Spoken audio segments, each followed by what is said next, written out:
Hello everyone, नमस्कार प्यारे बच्चों। आज हम क्लास 5 में कक्षा 5 की जो हमारी हिंदी की पाठ्य पुस्तक है वीणा, उसका पाठ 3 है चांद का कुर्ता।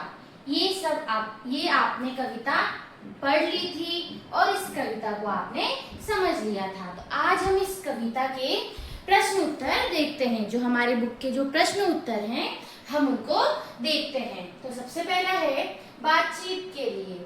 आकाश आपको कब कब सुंदर दिखाई देता है और क्यों? आपको जो आसमान है वो कब कब सुंदर दिखाई देता है? तो जब आप सुबह उठते होंगे, जब सूर्योदय यानी जब सूर्य निकलता है तब आप देखते होंगे तो आसमान कितना अच्छा दिखाई देता है, लाल लाल सा ना। और जब रात में चांद तारे होते हैं तब भी आसमान हमें कितना सुंदर दिखाई देता है। और जब इंद्रधनुष निकलता है तब भी हमें आसमान बहुत सुंदर लगता है। तो आकाश मुझे सूर्योदय यानी कि जब सुबह सूर्य निकलता है, सूर्यास्त यानी कि जब शाम को जब सूर्य अस्त होता है तो भी आसमान बहुत सुंदर लगता है। रात में चांद और तारों के समय तथा वर्षा के बाद इंद्रधनुष निकलने पर बहुत सुंदर दिखाई देता है, क्योंकि उस समय उसका रंग और दृश्य मनमोहक होते हैं। आपने देखा होगा ना कि उस समय जो रंग होता है कभी लाल कभी एकदम से नारंगी सा कलर के से दिखता है। और रात में चांद तारे होते हैं जिससे कि आसमान बहुत ज्यादा सुंदर लगता है। दूसरा है चांद को ठंड लगती है इसलिए वो झिंगोला मांग रहा है। सूरज क्या कहकर अपनी माँ से कपड़े मांगेगा? अब देखो चांद यहाँ पे इस कविता में चांद को ठंड लगती है जिसके लिए वो एक कुर्ते के लिए अपनी मम्मी से क्या करता है, जिद कर रहा है। और यहाँ पे अब कहा है अगर सूरज, अभी तो हम चांद की बात कर रहे थे, लेकिन अगर सूरज अगर अपने लिए कपड़े मांगेगा तो वो क्या कहकर मांगेगा? तो सूरज है, गर्मी होती है, तो सूरज अपनी माँ से कहेगा माँ मुझे हल्के और सूती कपड़े दे दो ताकि मुझे गर्मी न लगे। दूसरा है आपने आकाश में क्या क्या परिवर्तन होते देखे हैं? आसमान में आपने क्या क्या परिवर्तन होते, क्या क्या चेंजेस देखे हैं, क्या क्या बदलाव देखे हैं? तो मैंने आकाश में दिन रात का बदलना, बादलों का आना जाना, वर्षा होना, इंद्रधनुष निकलना, चांद के आकार का बदलना तथा तारों का दिखाई देना देखा है। आसमान में देखो कभी तो आप देखेंगे हमें सूरज दिखाई दे रहा है, कभी आसमान हमें एकदम साफ दिखाई देता है, कभी हमें आसमान में बादल दिखाई दे रहे हैं, कभी रात हो जाती है, कभी चांद तारे दिख रहे हैं। तो ये सब क्या है, उसमें परिवर्तन हो रहा है। जब आप अपने अभिभावक के साथ नए कपड़े खरीदने जाते हैं तब किन किन बातों का ध्यान रखते हैं? जब आप लोग अपने मम्मी पापा के साथ में नए कपड़े लेने जाते हैं तो आप क्या क्या सोच कर जाते हैं? तो हम क्या क्या सोच कर जाते हैं? हम कपड़ों का आकार, अब हम अपने लिए अगर कपड़े लेने जाएंगे तो हम अपना साइज देखेंगे कि ये मेरे पे फिट होना चाहिए। रंग, कलर की भी चॉइस होती है ना, आपको कौन से रंग का कपड़ा चाहिए। गुणवत्ता यानी कि वो कैसा है, आरामदायक होना चाहिए। मौसम के अनुसार उपयोगिता तथा कीमत का ध्यान रखते हैं। अब मान लो हम ठंड में अगर कपड़े लेने जा रहे हैं तो हम ठंडी के हिसाब से कपड़े देखेंगे, और अगर हम गर्मियों में कपड़े लेने जाएंगे तो हम गर्मी के हिसाब से कपड़े देखेंगे, यानी कि मौसम के अनुसार और कीमत का भी ध्यान रखेंगे। अब क्या होता है, कुछ हम अपने उसका जो मूल्य है, उसकी कीमत है, उसका दाम है ना, उसको भी क्या करेंगे, उसको भी क्या रखेंगे, ध्यान में रखेंगे। जितना आपके पास रुपए होंगे उसके हिसाब से आप क्या करेंगे, कपड़े लेंगे। अब आता है आगे कविता से। इसमें है नीचे दिए गए प्रश्नों में 4 विकल्प हैं, इनमें से एक से अधिक विकल्प सही हो सकते हैं। सही विकल्प पर चांद का चित्र बनाइए। इसमें क्या है, 4 आपको इसमें विकल्प दिए हैं, 4 आपको ऑप्शन दिए हैं, आपको क्या करना है, इसमें से एक से ज्यादा सही उत्तर भी हो सकते हैं, तो उनके आगे आपको चांद का चित्र बनाना है। ऐसा चांद की माँ से झिंगोला क्यों नहीं दे पा रही थी? तो चांद की माँ से झिंगोला इसलिए नहीं दे पा रही थी क्योंकि जो चांद का आकार है वो कैसा होता है, घटता बढ़ता रहता है। तो पहला देख लेते, चांद के पास पहले से ही बहुत झिंगोले हैं? नहीं, अगर उसके पास होते तो वो मांगता ही नहीं। चांद के शरीर का आकार घटता बढ़ता रहता है, हाँ, इसीलिए उसकी माँ ने उसको कपड़े नहीं दिए होंगे। चांद अपने वस्त्र संभाल कर नहीं रखता है, नहीं, चांद की माँ भी कोई नया वस्त्र नहीं सिलवाना चाहती, ये भी नहीं है। तो इसमें सही विकल्प है ख वाला। इसमें सही विकल्प क्या है, ख। चांद की शरीर का आकार घटता बढ़ता रहता है। कविता में चांद के बदलते आकार का वर्णन शब्दों का प्रयोग किया गया है। तो वहां पे बहुत सारे शब्दों का प्रयोग किया गया है। 4 विकल्प हैं। 1 अंगुल भर चौड़ा, है ना, 1 अंगुल भर चौड़ा, कभी 1 फुट मोटा, बड़ा किसी दिन हो जाता है और किसी दिन छोटा। तो क्या है, ये भी है। तो इसके आगे भी आप चांद का चित्र बना देंगे, इसमें भी और इसमें भी। तो इस तरीके से आपके इसमें चारों ही विकल्प क्या है, सही हैं। दूसरा है, अब कविता में ठंड के मौसम का वर्णन करने के लिए किन किन शब्दों का प्रयोग किया गया है। तो कविता में हमें कैसे पता चल रहा है कि इस कविता में ठंड के बारे में कहा गया है। तो ऑप्शन हम देख लेते हैं, इसमें क्या क्या है। ऊन का मोटा झिंगोला, हाँ देखो, अगर उसे ऊन का मोटा झिंगोला चाहिए तो इसीलिए तो चाहिए क्योंकि उसको क्या है, ठंड लग रही है। तो इससे क्या पता चल रहा है हमें कि ठंड का मौसम है। झिंगोला इसमें हम बना देंगे। सन सन चलती हवा, तो उसमें था ना, सन सन चलती हवा रात भर जाड़े से मैं मरता हूँ। तो सन सन मतलब हवा यहाँ पे बताएगी कि ठंडी ठंडी हवा चल रही है। तो इसलिए यहाँ पे भी हम चांद का आकार बना देंगे, क्योंकि ये वाला विकल्प भी क्या है, हमारा सही है। ये उत्तर भी सही है। उसके बाद ठिठुर ठिठुर कर यात्रा। अब ठिठुरते कब है, ठिठुरते हम तब हैं जब हमें ठंड लगती है। ठिठुर ठिठुर हम कहते ना, ठिठुर रहे हैं, तो वो ठिठुरना ये भी क्या बताता है, हमें ठंड के मौसम के बारे में बता रहा है। उसके बाद है भाड़े का कुर्ता। क्या भाड़े का कुर्ता हमें ठंड के मौसम के बारे में बताता है? नहीं, इसलिए ये वाला ऑप्शन क्या है, गलत है। तो इसके 3 विकल्प सही हैं। ऊन का मोटा झिंगोला, सन सन चलती हवा और ठिठुर ठिठुर कर यात्रा, ये 3 विकल्प इसमें सही हैं और चौथा वाला विकल्प गलत है। तो उनके आगे आप चांद का ऐसे चित्र बना देंगे। आगे का प्रश्न है हमारा, सोचिए और लिखिए। कविता की किन पंक्तियों से पता चलता है कि चांद किसी एक दिन बिल्कुल दिखाई नहीं देता है? आपको कविता याद होनी चाहिए। उस कविता की कौन सी पंक्ति, कौन सी लाइन में आपको लग रहा है कि ऐसा कहा गया है कि चांद बिल्कुल नहीं दिखाई देता? तो ये वाली लाइन है इसकी, ठीक है। तो मैंने 2 लाइन लिख दी। ये वाली लाइन आएगा, नहीं किसी की भी आंखों को दिखलाई पड़ता है, ठीक है। तो घटता बढ़ता रोज किसी दिन ऐसा भी करता है, नहीं किसी की भी आंखों को दिखलाई पड़ता है, यानी कि किसी की भी आंखों को दिखलाई नहीं पड़ता। और वो किस दिन नहीं दिखलाई पड़ता? जिस दिन अमावस्या होती है, ठीक है। अमावस्या के दिन हमें चांद बिल्कुल भी दिखाई नहीं देता। तो इतना समझ आया बच्चों। उसके बाद है प्रश्न नंबर 2। सर्दी से बचने के लिए चांद माँ से ऊन के झिंगोले के अतिरिक्त और कौन कौन से कपड़े मांग सकता है? तो कविता में आपने देखा कि चांद अपनी माँ से एक ऊन का मोटा झिंगोला मांगता है ना। हटकर बैठा चांद एक दिन माता से यह बोला, सिलवा दो माँ मुझे ऊन का मोटा एक झिंगोला। यानी कि वो अपने लिए क्या मांग रहे हैं, यहाँ पे मोटा झिंगोला मांगा उसने ऊन का। अगर वो इसके अलावा, ठीक है, इसके अलावा बताओ, अगर ठंड लग रही है तो इसके अलावा वो कौन सी चीजें मांग सकता है अपनी माँ से? तो चांद अपनी माँ से स्वेटर मांग सकता है ना। स्वेटर जब ठंड लगती है हम तब पहनते हैं। जैकेट मांग सकता है, मफलर मांग सकता है, टोपी मांग सकता है, दस्ताने मांग सकता है और मोजे भी मांग सकता है। अगर हम उसे ठंड लग रही है तो वो ऊन के मोटे झिंगोले के अलावा और ये सब चीजें भी मांग सकता है। आगे है, जाड़े के मौसम में चांद को क्या कठिनाई होती है? अब जाड़े का मौसम है तो आप बताओ कि जाड़े के मौसम में उसे क्या क्या दिक्कत आती होंगी? तो जाड़े के मौसम में चांद को ठंड लगती है। जाड़े का मौसम है तो क्या लग रही है? ठंड लगती है और उसके शरीर का आकार घटता बढ़ता रहने के कारण उसके लिए सही नाप का झिंगोला नहीं बन पाता।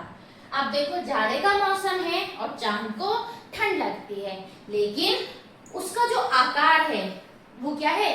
कभी छोटा है, कभी बड़ा है, कभी दिखाई नहीं देता है। तो उस आकार के कारण, कौन सा आकार की जो घटता बढ़ता रहता है, उसके कारण उसकी माँ उसके लिए ऊन का झंगोला नहीं सिलवा पा रही है। तो इस कारण से क्या है, उसको ठंड के मौसम में बहुत ज्यादा कठिनाई आ रही है। प्रश्न नंबर 4 है, चांद किस यात्रा को पूरा करने की बात कर रहा है? तो चांद किस यात्रा को, आकाश में है तो चांद क्या करता है, हमारी जो पृथ्वी है, हम पृथ्वी में रहते हैं, पृथ्वी के चारों ओर क्या करता है, वो चक्कर लगाता है, तो उसको ही वो अपनी यात्रा कह रहा है। तो चांद आकाश की यात्रा पूरे महीने पृथ्वी के चारों ओर अपनी यात्रा को पूरे करने की बात कर रहा है। ठीक है, इतना समझ आया कि वो किस यात्रा की बात कर रहा है।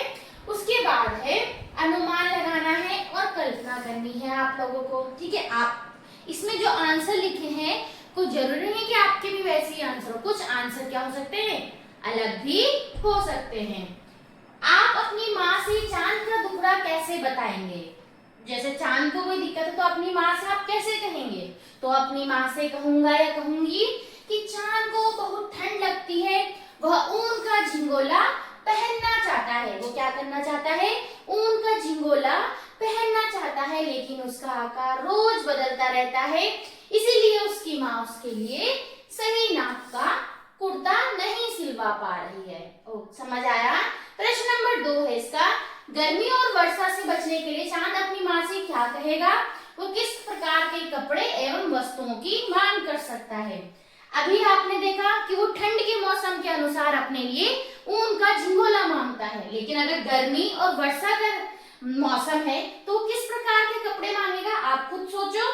चांद अपनी माँ से कहेगा कि मुझे गर्मी और वर्षा से बचने के लिए हल्की सूती कपड़े, वर्षा कोट यानी कि रेन कोट, छाता, टोपी और चप्पल चाहिए। तो गर्मी के हिसाब के लिए तो वो सूती के ढीले ढाले कपड़े लेगा, और वर्षा के ऋतु के हिसाब से वो क्या करेगा, अपने लिए रेन कोट मांगेगा और छाता मांगेगा। तो ये सब चीजें वो मांग सकता है। प्रश्न नंबर 3 है, चांद ने माँ से कुर्ता किराया पर लाने के लिए क्यों कहा?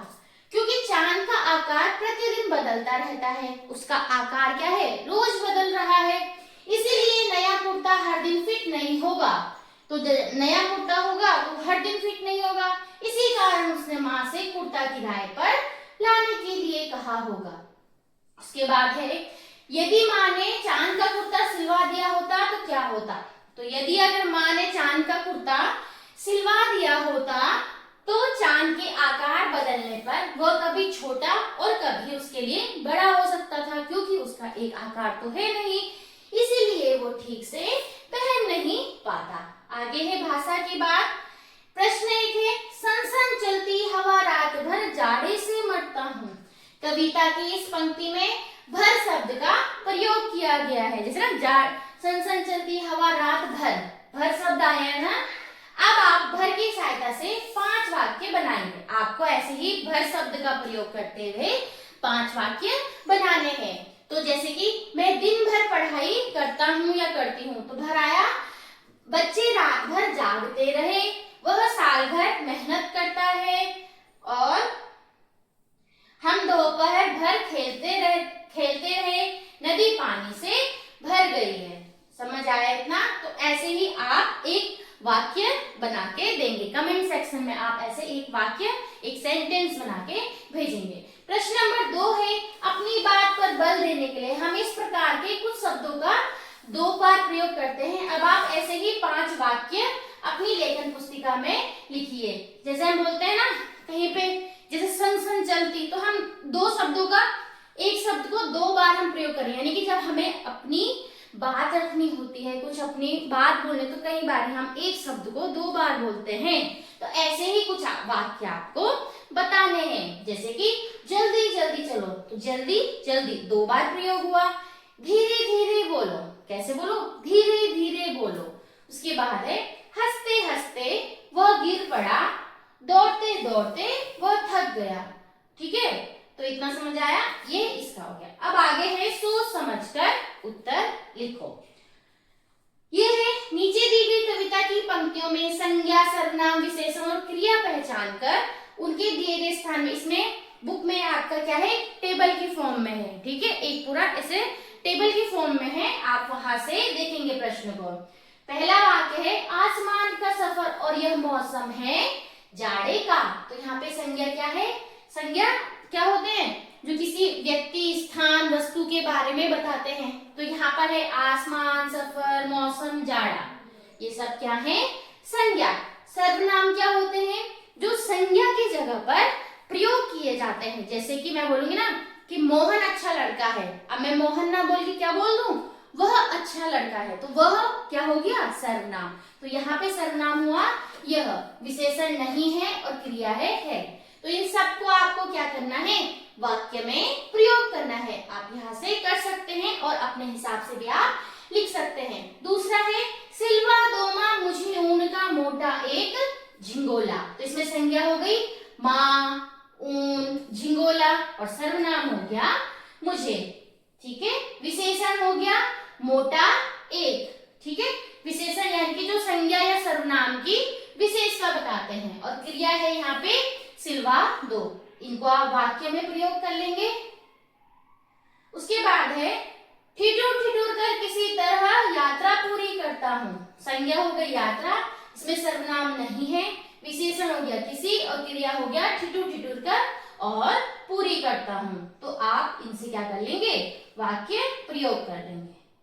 अब आगे आता है चांद का झिंगोला। इसमें है मान लीजिए कि चांद झिंगोले के लिए माँ, कपड़े के लिए दुकानदार और दर्जी से संवाद करता है। बातचीत के कुछ अंश नीचे दिए गए हैं, आप इन्हें आगे बढ़ाइए।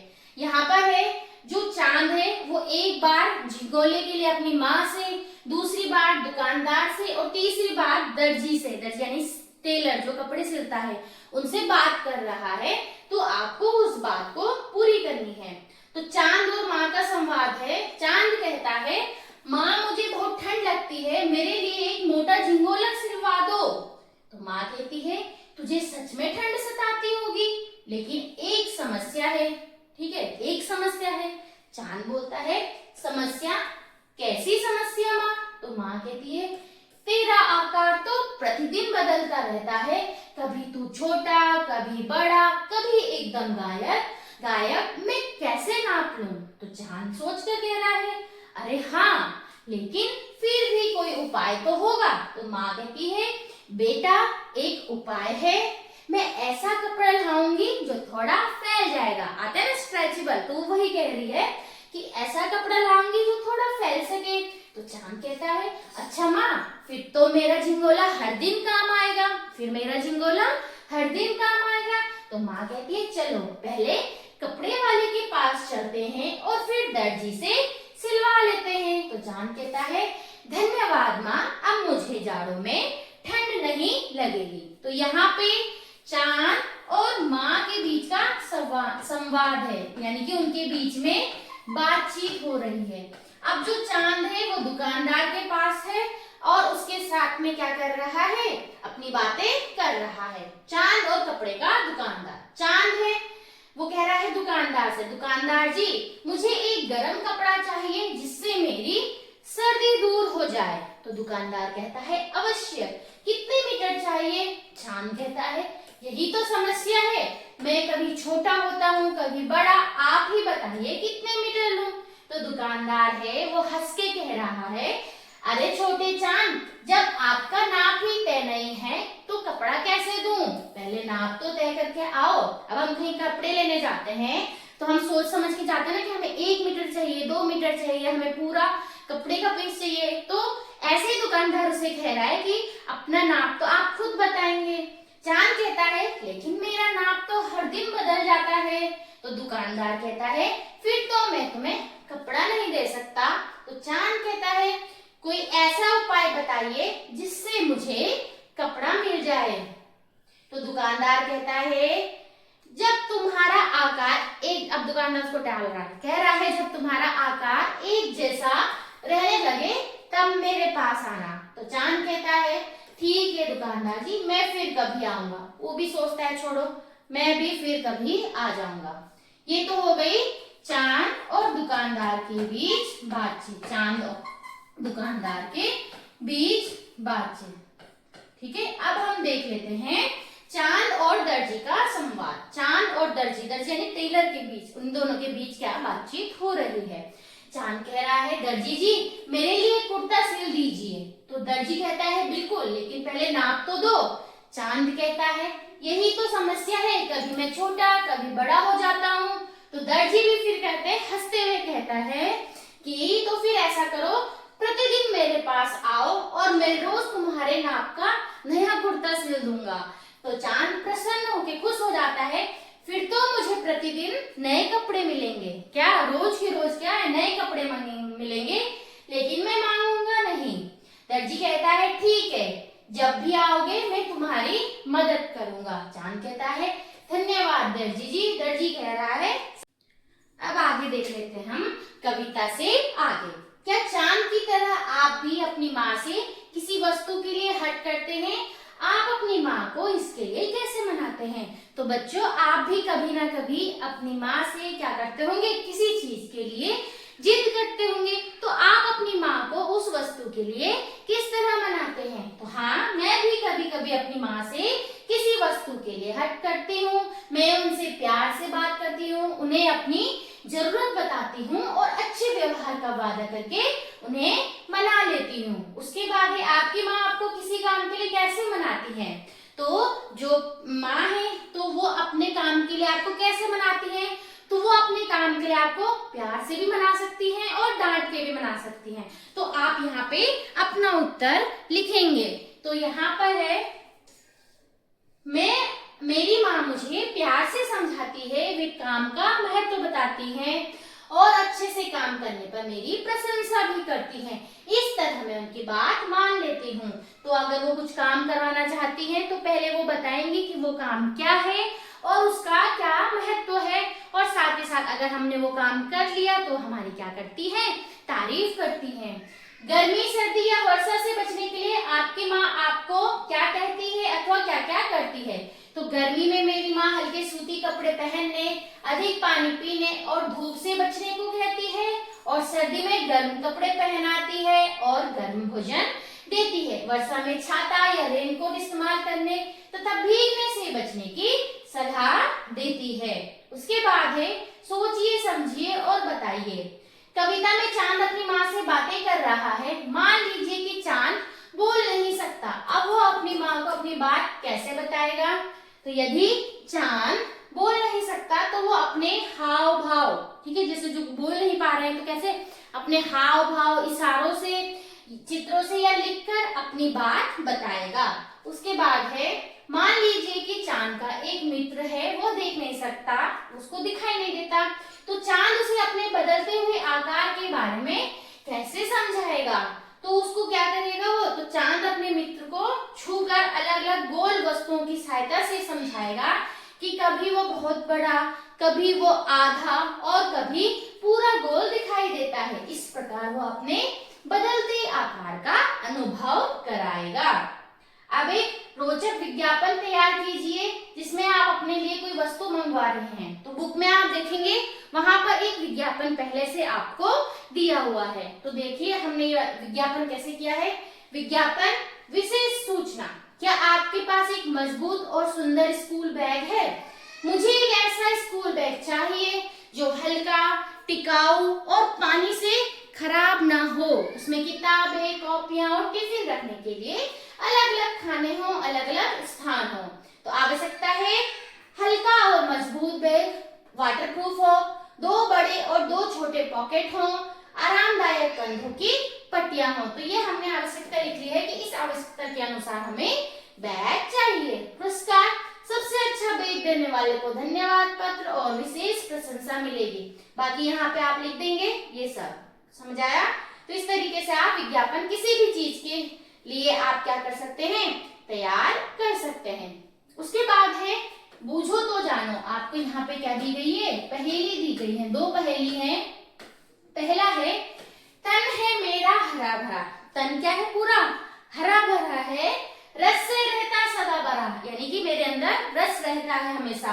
भीतर से हूँ मैं लाल, प्यास बुझाकर पूछूं हाल। अंदर से कैसा हूँ, लाल हूँ।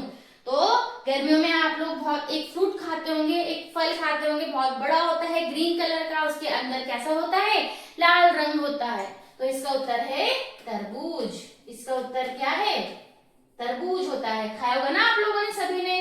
उसके बाद है हम दोनों हैं पक्के मित्र यानी कि हम दोनों पक्के दोस्त हैं, करते रहते काम विचित्र, 5 सेवक हैं साथ लेकिन करते कभी न बात। यानी कि ये किसकी बात कर रहे हैं? हाथ के पंजों की बात कर रहे हैं। किसकी बात कर रहे हैं? हम दोनों हैं पक्के मित्र, 2 हैं, करते हैं काम विचित्र, 5 सेवक है साथ, यानी 5 की बात कर रहे हैं। ठीक है, तो इसका उत्तर है हाथ का पंजा। यहाँ पे भी आपको उत्तर दिए हैं। ठीक है, हाथ का पंजा, तो ये हो गया इसका उत्तर। तो ये आपको पहेली दी हुई थी। उसके बाद है